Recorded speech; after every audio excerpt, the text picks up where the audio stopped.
ऐज़ा मरीज़ तो फ़हुवा यशफ़ी। स्टोमाटाइटिस यानी मुंह में जोश आना, मुंह का फूल जाना। इसमें जो है अलामात के मुताबिक 4-5 दवाइयाँ अगर आप देंगे तो मरीज़ को इंशाल्लाह बहुत जल्द 3-4 दिन के अंदर ही बहुत ज़्यादा अफाका होगा। मैं अक्सर कहता हूँ अपनी हर वीडियो में कि अलामात के मुताबिक जो है आप अगर दवाई देंगे तो मरीज़ को बेहद और बहुत जल्दी अफाका होगा।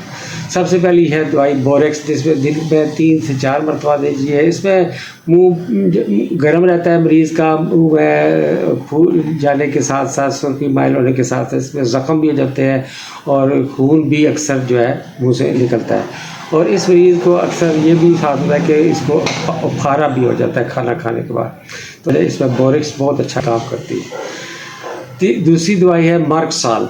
मुंह का फूल जाना, इसमें ज़बान की भी साथ फूल जाती है, मुंह से थूक बहुत ज़्यादा आता है, मुंह में थूक बहुत ज़्यादा जमा होता है, मसूड़े जो है वो भी फूल जाते हैं, तो इसमें से मुंह में से अक्सर बदबू भी आती है।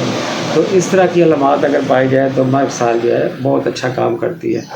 तीसरी दवाई है एसिडम नाइट्रिकम, जिसमें थूक बहुत ज़्यादा आता है और मुंह से बदबू भी आती है और ज़ुबान के किनारों पर छाले निकल आते हैं और मुंह से थूक के साथ इस पर भी खून आता है, तो एसिडम नाइट्रिकम भी बहुत अच्छा काम करती है। ये 3 दवाइयाँ 4 दवाइयाँ अगर आप इसके अलावा अर्जेंटम नाइट्रिकम भी आती है, तो ये 3-4 दवाइयाँ अगर आप अलामात के मुताबिक देंगे तो मरीज़ को बहुत जल्द अफाका होगा, इंशाल्लाह बहुत जल्द सेहतयाबी मिल जाएगी।